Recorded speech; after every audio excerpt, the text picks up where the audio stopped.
Selamat sore untuk kita semua. Izin memperkenalkan diri. Nama saya Wahyu Nenggolan dari Prodi Informatika dengan NIM 11S24032.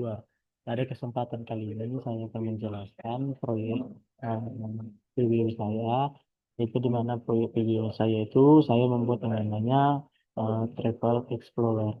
Nah, di mana Travel Explorer ini nanti kita bisa nanti di sini nanti bisa menambahkan yang dinamakan seperti destinasi-destinasi favorit kita atau destinasi-destinasi tujuan yang ingin kita buat. Nah, destinasi ini nanti bisa kita edit, kita di sini di aplikasi nanti ada kita bisa fiturnya edit, tambah, hapus, dan juga kita bisa melihat di sini chart atau statistiknya. Nah, di mana nanti di proyek saya ini time explorer-nya itu juga ada nanti kita tampilkan berupa gambarnya, dan juga di sini ada halaman login dan untuk registernya nantinya. Nah, kita langsung saja ke bagian pertama. Nah, di bagian pertama itu kita akan menjelaskan ini namanya adalah eh, kita pertama itu masuk ke bagian entities dulu. Nah, di bagian entities ini di AutoCAD ini nanti dia eh, fungsi dari si AutoCAD ini dia akan menyimpan token autentikasi, misalnya untuk misalnya kalau kita login dia nanti remember remember me nanti itu jono di sini. Nah, di mana di sini nanti dia berisi ID, token, user ID, dan kapan dia dibuat, serta expired date juga nanti ada di sini. Nah, nah, kemudian kita lanjut ke bagian berikutnya. Di bagian berikutnya itu kita akan menjelaskan tentang destination ini.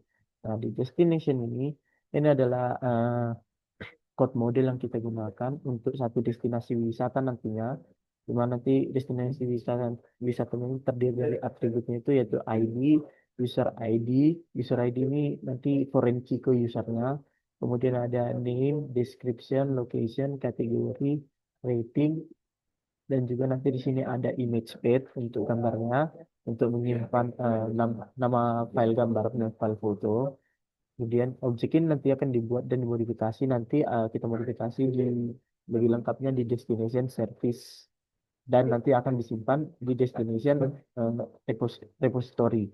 Nah, kemudian di sini ada user Java. Nah, di user ini ada dia nanti sebagai code representasi tabel user ke database. Nah, menyimpan field seperti di mana nanti di sini dia akan menyimpan field seperti ID, di mana ID-nya itu ada UUID, primary key, email, password, di mana passwordnya ini sudah di-hash nantinya, yang sudah di-hash, kemudian serta informasi lain seperti nama dan juga timestamp.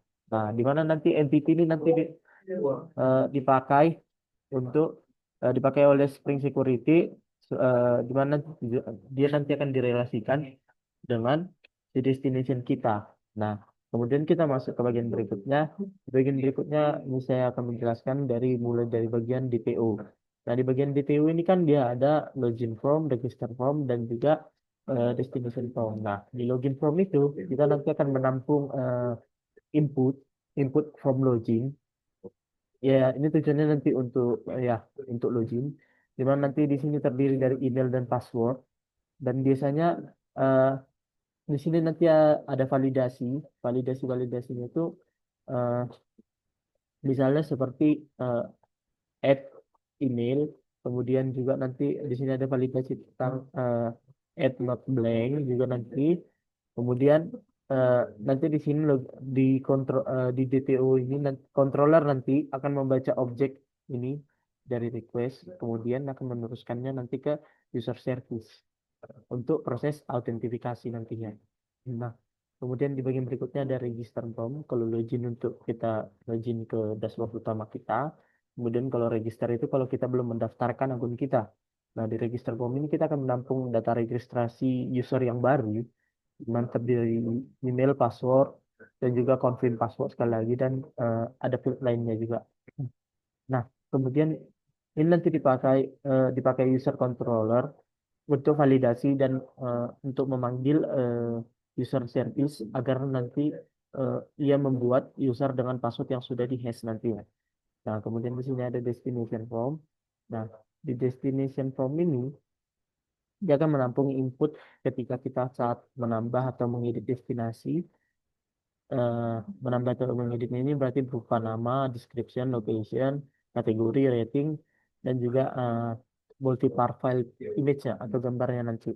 Nah, kemudian di sini nanti di destination service kita, form ini akan dikonversi, nanti akan menjadi dikonversi menjadi entity destination, dan gambarnya nanti akan diteruskan ke file storage service.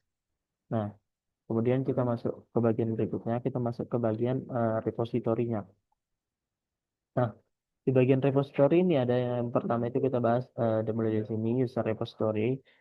User repository ini nanti adalah interface, di mana interface ini nanti dia akan mewakili GPR repository, di mana GPR repository itu artinya berupa user dan UUID, di mana dia secara otomatis punya metode root, create, read, update, dan juga delete.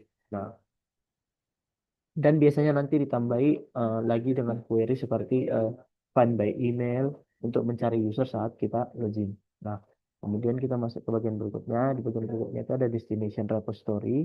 Di bagian destination repository ini nanti kita di sini ada sama juga GPR repository, di mana nanti GPR repository ini terdiri dari destination dan UUID, di mana nanti dengan beberapa metode custom, di mana metode ini ada nanti find by all, eh, user ID, kemudian find by keyword, dan juga find by user ID and keyword. Nah, dan juga satu lagi nanti ada found by kategori. Nah, di find by all user ID itu nanti mengambil semua destinasi milik satu user. Kalau dia nanti untuk keyword, berarti dia nanti untuk men-search destinasi. Kemudian nanti untuk untuk count ini berarti dia nanti mana count? Ini. Untuk count ini berarti dia nanti untuk mengembalikan list object, di mana nanti dia berisi dari kategori atau jumlah destinasi untuk dashboard statistiknya. Nah, kemudian kita lanjut bagian berikutnya. Di bagian berikutnya itu ada out token repository. Ini nanti tujuannya untuk adalah repository untuk si out token. Misalnya kita akan menyediakan nanti fungsi find by token atau string token atau delete by user ID, di mana nanti di sini UID user ID untuk nanti kita bisa mengelola token saat kita login ataupun logout. Nah, kemudian kita lanjut ke bagian service-nya ini. Di bagian service-nya ini kita akan menjelaskan mulai dari destination service. Nah, destination service ini adalah nanti ini berfungsi sebagai pusat logik kita, logik dari destination kita nih. Nah, di mana nanti fungsi-fungsinya itu ada nanti yang pertama itu at destination. Nih, di at destination nanti kita akan membuat objek destination. Kemudian kita set fieldnya dari form dan kita simpan ke database supaya kita dapat ID-nya. Nah, kalau form get image itu tidak null, atau dan tidak kosong, maka kita akan memanggil nanti yang namanya di sini file file storage service, di mana file storage service ini nanti dia akan men-state image path, lalu kita akan menyimpan lagi nantinya di situ. Nah, kemudian di sini ada fungsi yang berikutnya itu get all destination. Nah, di get all, nah, di get all destination ini berarti kita kalau yang kita sari itu sama dengan nol, atau setelah kita trim itu jadi kosong, maka kita akan memanggil find all by user ID. Nah, kemudian kalau dia ada keyword, maka kita akan panggil nanti di sini jadi find by keyword. Nah, kemudian kita masuk ke bagian berikutnya. Di bagian berikutnya itu ada get destination, di mana get destination ini nanti dia akan mengambil satu nih get destination ini dia akan mengambil satu destinasi versi pertama dan akan memastikan destinasi itu milik si user tertentu atau milik si user yang membuat itu. Nah, kemudian di sini ada juga update destination, di mana update destination itu tujuannya untuk mengupdate data-data destination kita nanti. Mana nanti ini kita bisa nanti mencari destinasi kalau dia tidak return nol. Nah, kalau ada berarti kita akan mengupdate semua field text dan gambar jika image-nya itu ada dan tidak kosong, maka kita akan simpan file baru dan update si image page tadi. Kemudian kita simpan MPP.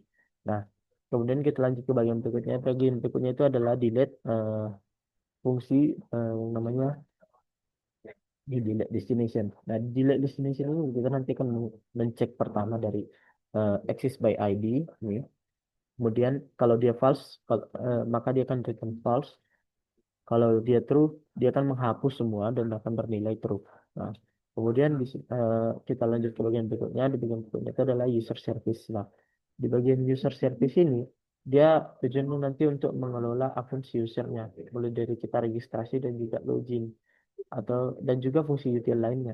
Nah, di mana kalau dia nanti untuk registrasi, dia akan menerima yang namanya dari terima register formnya, kemudian kita cek duplikasi email, password dan juga encodernya, eh, ya by encrypt.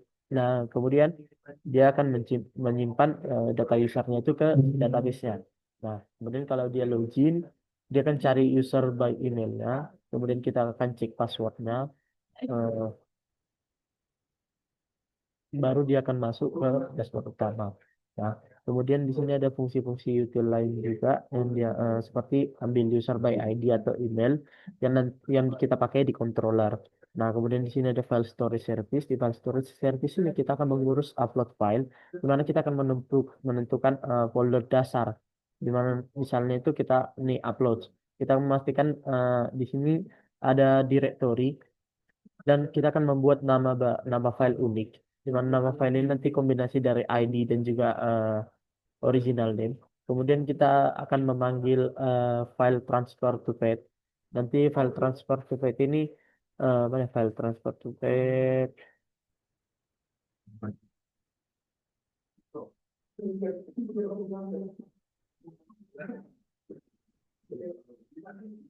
Di sini nanti ada file transfer to add. Ya, file transfer to add. Di mana file to pet? Di mana file transfer to pet ini nanti dia akan menyimpannya secara fisik dan kemudian dia akan mengembalikan nama atau page file itu agar dapat kita disimpan di destination image page kita nantinya. Nah, kemudian di sini ada auto can service. Di auto can service ini adalah dia akan eh, menghasilkan dan memvalidasi token login. Misalnya kita punya metode create token by user find, kemudian ada find by token dan juga remove token. Nah, ini nanti kita pakai di filter atau controller yang kita butuh saat kita otorisasi berbasis token nantinya. Nah, kemudian kita masuk ke bagian controller. Tadi di sini ada bagian controller. Bagian controller ini destination controller ini.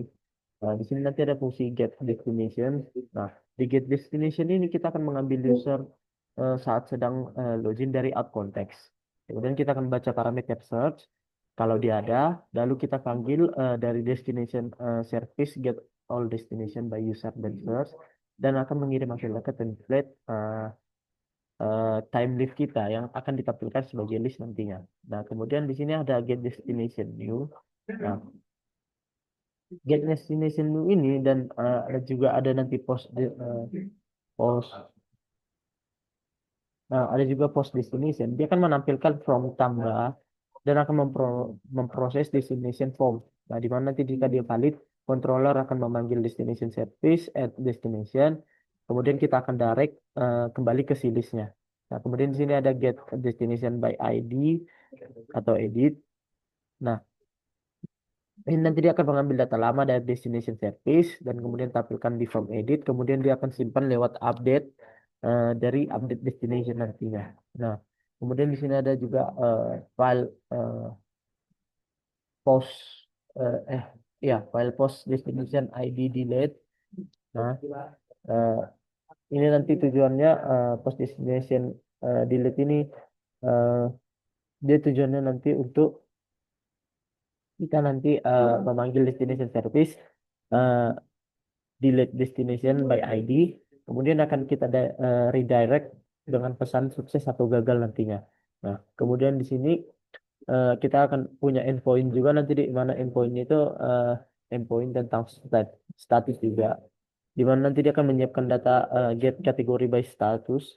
Kemudian nanti dipakai di chart kita, di chart JS kita, eh, di halaman dashboardnya. Nah, kemudian kita masuk ke bagian berikutnya. Halaman berikutnya itu adalah user controller. Nah, di bagian user controller ini dia akan mengelola autentikasi user. Di mana nanti di sini ada yang pertama get out register ini.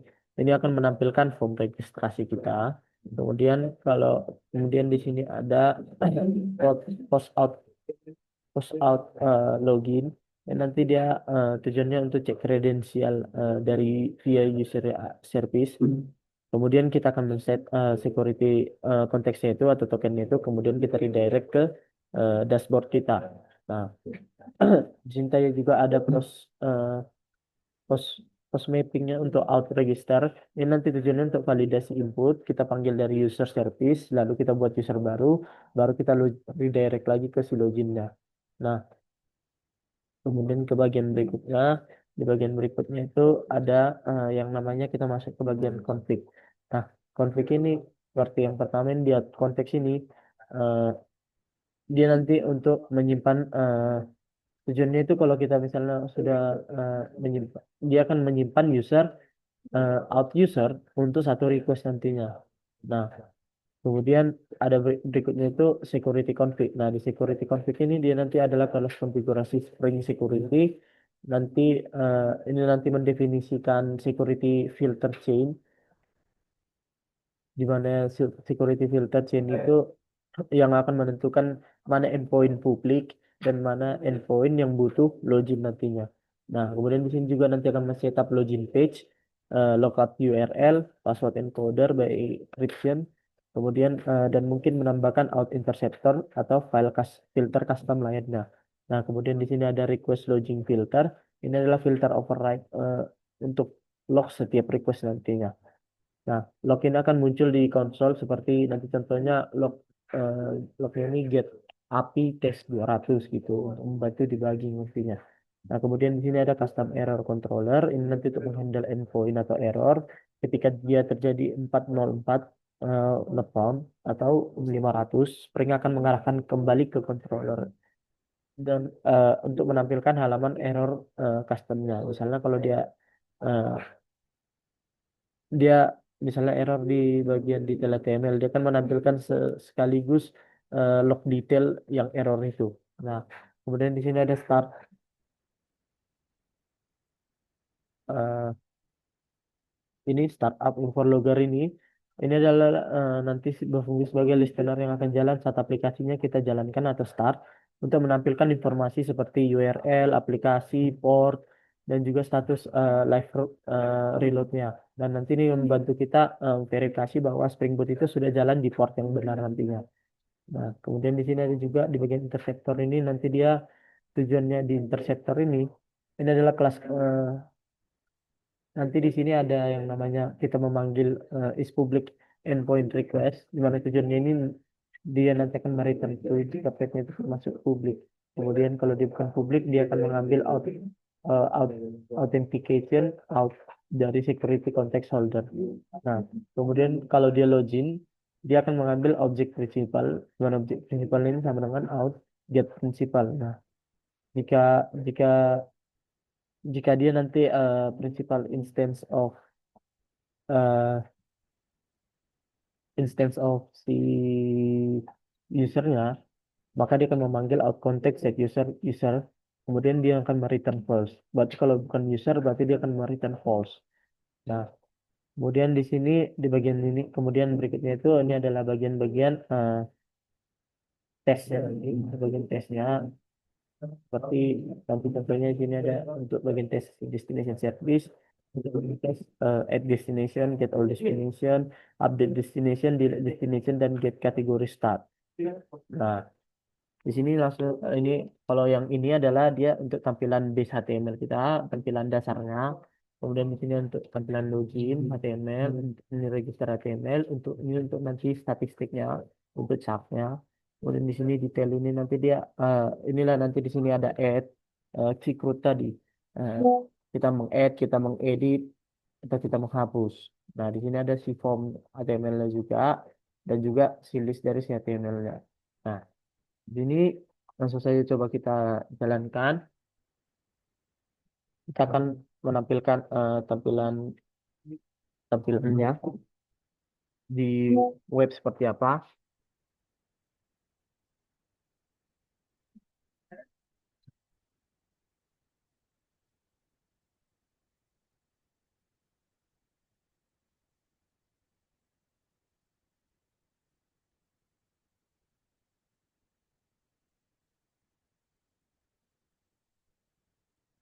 Kita tunggu sebentar. Ini masih tes. Nanti tesnya sampai dia nanti harus eh, keluar kata build success nantinya. Nah, dan tesnya itu tidak ada yang error lagi.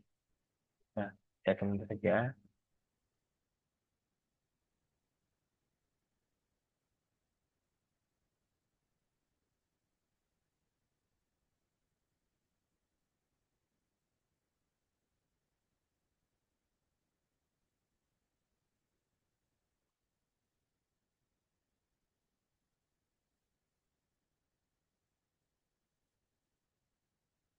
Sini dia masih ngetes.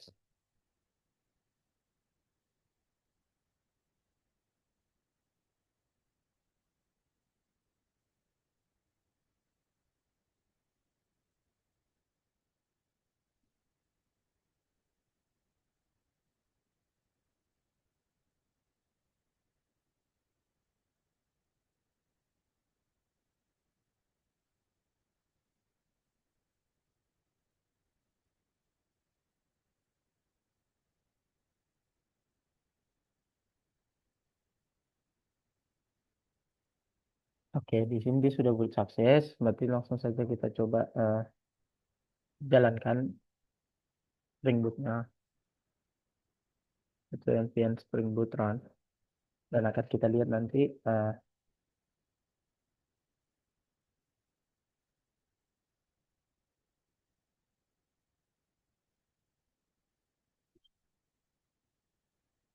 dan akan kita lihat nanti di sini dari tampilan web kita nantinya. Kita tunggu sampai dia nanti menampilkan link localhost 8080 untuk kita bisa mengakses eh, halaman web kita. Nah, di sini sudah dan drive-nya sudah enable. Oke, kita coba klik. Nah,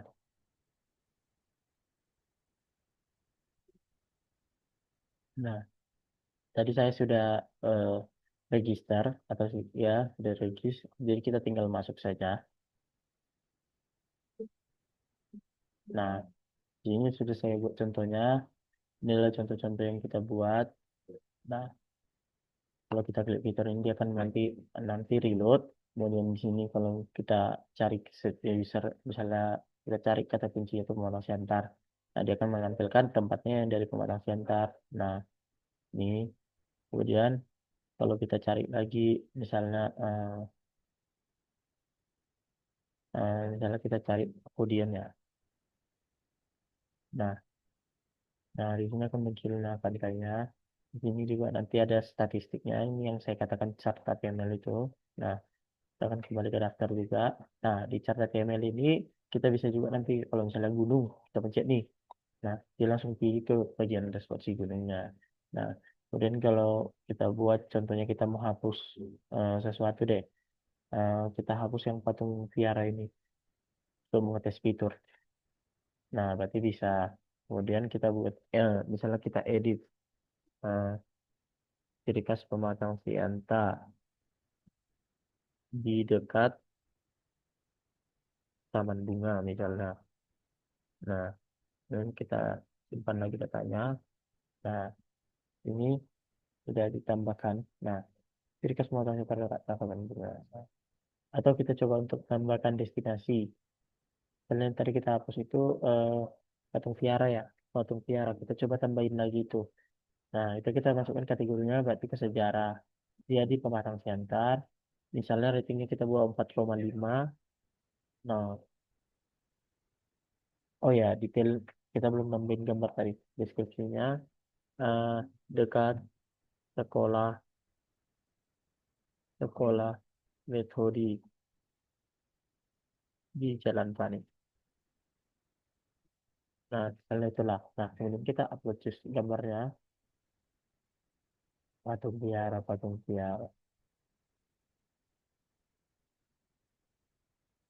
Nah, misalnya ini patung biaranya. Nah, dan kita tinggal simpan datanya. Nah, berarti ini sudah ditambahkan di sini. Berarti secara otomatis untuk tambah, terus kita melihat detailnya, terus kita mengedit juga sudah bisa, menghapus juga bisa.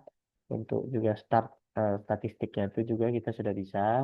Di mana nanti statistiknya jadi saya tambahin fiturnya, di mana nanti kalau kita klik misalnya pantai, berarti dia langsung pergi ke pantai. Nah, kemudian untuk reloadnya berarti kita ke sini. Kemudian untuk logoutnya kita tes. Nah, dengan demikian atau kita coba daftar lah satu lagi.